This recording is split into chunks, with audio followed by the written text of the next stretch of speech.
When I introduced this bill, it first came up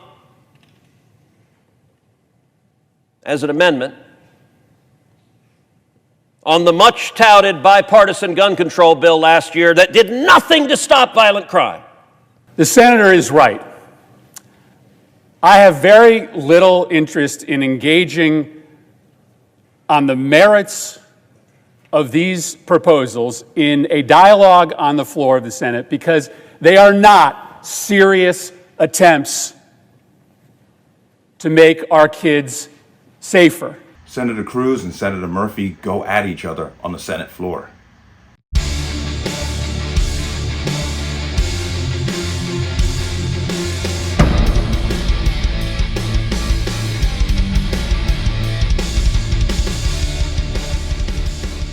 Welcome to another installment of the Connecticut Gun Bench. Today's video is brought to you by P.A.N. Firearms, LLC. P.A.N. Firearms, your NRA certification and multifaceted gun training. You can reach us at 203-300-6343 or use our website at www.panfirearmsllc.com.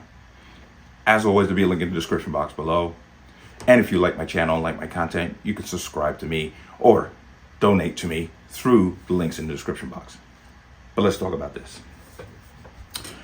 March 30th, there was a dust-up on the Senate floor as Ted Cruz brought forward his Safer School Act, which was he brought out initially first in 2022. He brought it to the floor for unanimous consent. And the senator from our illustrious senator from Connecticut objected to the bill, which prevented it from becoming a unanimous consent to then be moved out of committee and brought forward for a vote. What the gist of the bill is to provide the unused COVID-19 funds. The schools could then use that money to enhance security at the schools. That's the whole gist of the idea, because the money was already in place. Of course, Senator Murphy voted against it, or objected to it coming out as a unanimous consent to then go forward to be voted on. Now, if you remember, initially this bill by Senator Cruz was initially put in as an amendment to the Bipartisan Gun Control Act, you know, the things that Democrats touted so much and thought was going to be the greatest thing on the planet, which did not prevent what happened in Nashville, which did not prevent what happened in Louisville. But another story. But I'm going to play you the exchange. Now, realize the exchange is over 40 minutes long, so I had to condense it. Else this video would be way too long and most of you won't watch it. But realize that it is condensed. I will leave a link to the entire conversation. So let's go ahead. I want you to go ahead and watch this. Mr. President. Senator for Texas. In September of last year,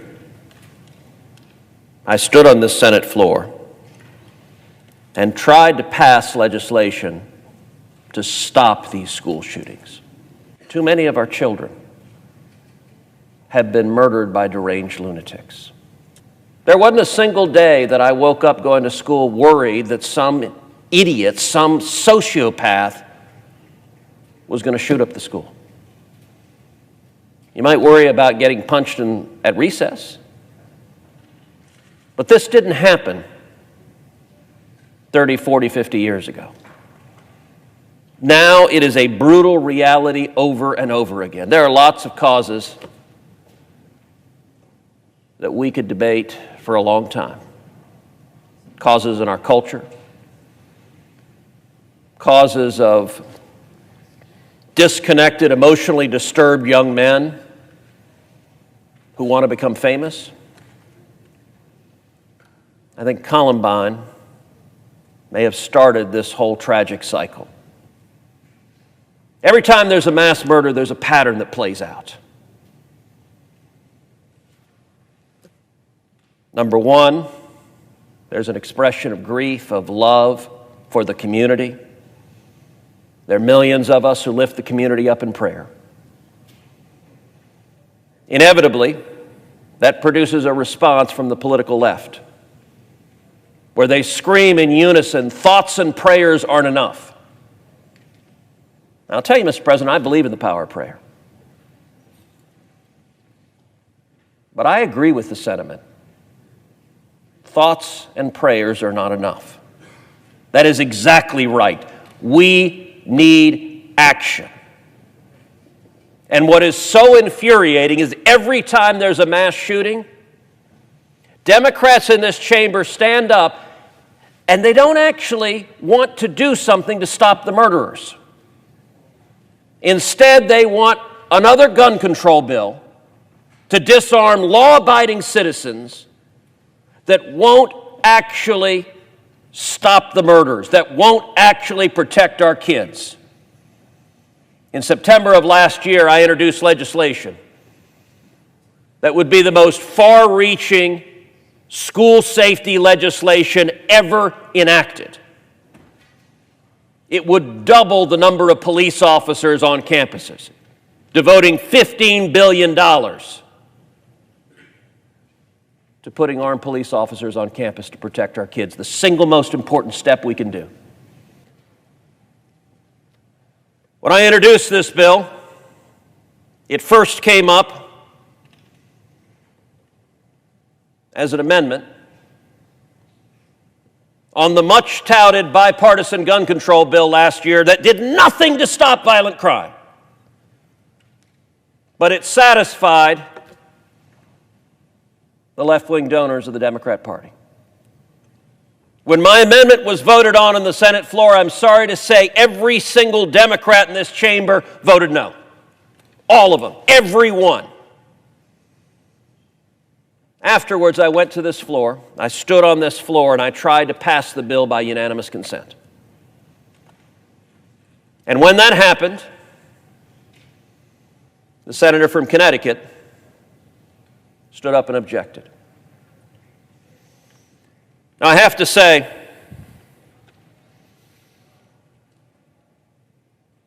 leading up to that unanimous consent request, numerous reporters had asked me in the hallway, why are the Democrats objecting to this? And I was forced to say, I do not know. Because to date, they have not articulated any reason. They have not explained why they oppose more police officers in schools. They have not explained why they oppose more mental health counselors in schools. They have not explained why they oppose more funding for enhanced physical security in schools. So I was quite interested to hear the senator from Connecticut give his reasons. I was disappointed that day. The senator from Connecticut stood up and uttered two words, I object. And he sat down. That was it. His answer was just no. Mr. President, I stood on this floor then, and I said something that I said, God forbid there is going to be another school shooting. I pray to God there isn't.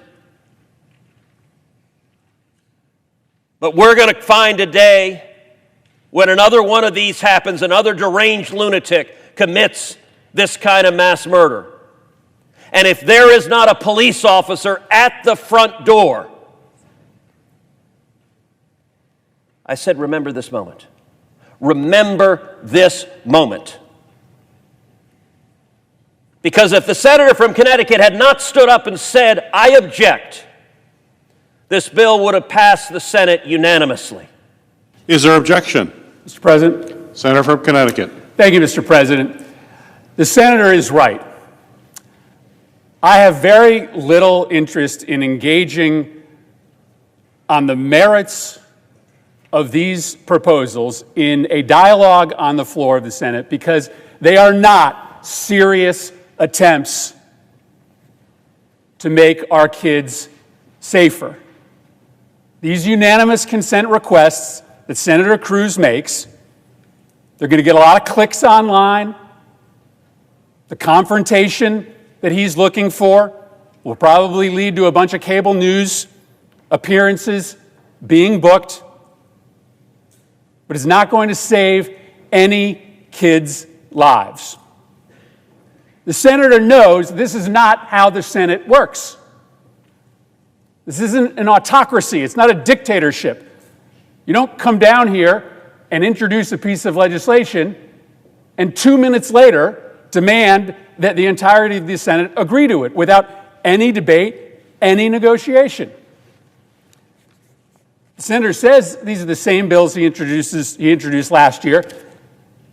But as far as I can tell, he introduced the bills he's making unanimous consent requests on minutes ago. They're not even fully formed pieces of legislation.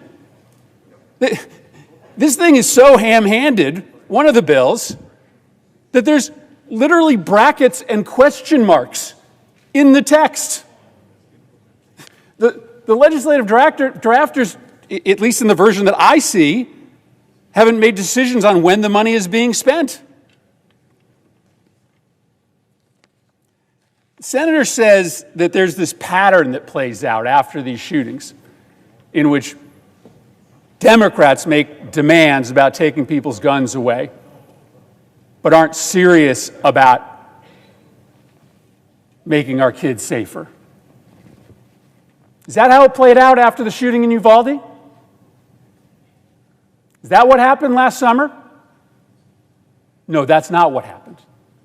What happened last summer after the shooting in the senator's state is that serious members of this body who are more interested in legislating than enacting political theater, sat down together and negotiated a bill to save children's lives. Did it solve all of the problems in this country? Did it guarantee every child's safety? No, it did not. Objection is heard. Mr. President, Senator from Texas. as the senator from Connecticut walks away because he's unwilling to debate the topic, I will note several things he said not a word about. But let's focus on, he said, oh, this bill is very hard to figure out. It's very complicated. Well, the second bill, the one he just objected to, is all of 1 page long. I'm going to read you the statutory text. The senator from New Jersey here. He is a learned senator. It says the unobligated balance of funds made available in the COVID funding, and I won't read the actual citation, but the COVID funding. The unobligated funds made available shall be made available to local educational agencies to keep elementary schools and secondary schools served by such agencies physically secure. That is the entirety of the bill. You can use the $100+ billion that Congress has appropriated to make schools safer. Now, not a word from the senator from Connecticut addressed that bill. He just said, I object. And as for his caterwauling, that the first bill, gosh, he can't figure out what's in it. You don't do it this way. I will point out the first time I introduced it, it was Cruz Barrasso, and every senator voted on it because I introduced it as an amendment to the bill the senator from Connecticut introduced. Now, mind you, in the wake of Uvalde, with great fanfare, the senator from Connecticut passed a meaningless gun control bill that did nothing to prevent what happened in Nashville, that's not going to prevent the next mass murder. Why? Because it doesn't target criminals. It doesn't go after the bad guys. It doesn't put police officers in a position to protect our kids. What I do know is this is about stopping these damn murders.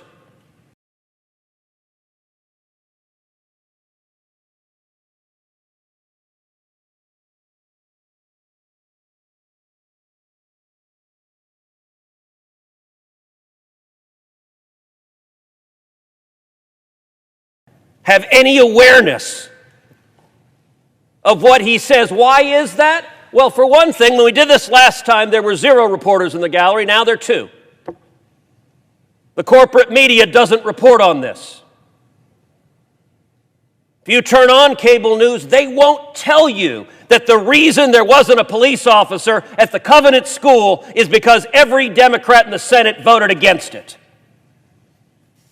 Corporate media won't tell you the reason the Covenant School couldn't spend these funds on hiring a police officer and hardening that front door so you couldn't shoot through it is because the senator from Connecticut objected.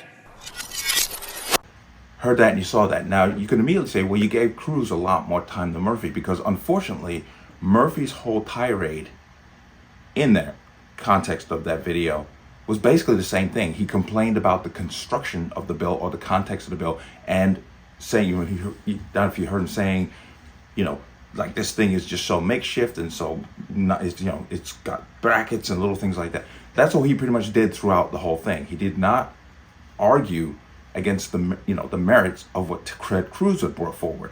Why are you voting against this bill? That's why his section was pretty much shorter. But you can go back and watch the whole thing and you will understand what I'm saying. He really did not bring any context or anything or like meat and potatoes to the conversation. He just complained about the bill itself.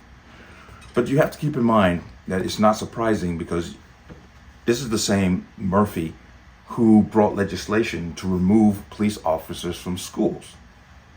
And his argument back then was, when kids are arrested, it's the disproportionate number of them are black or Hispanic. It comes back to that old saying, if you don't start no S, there will be no S. So if there's a disproportionate number of certain people being arrested, what does that tell you? But he, of course, is playing the equity game here.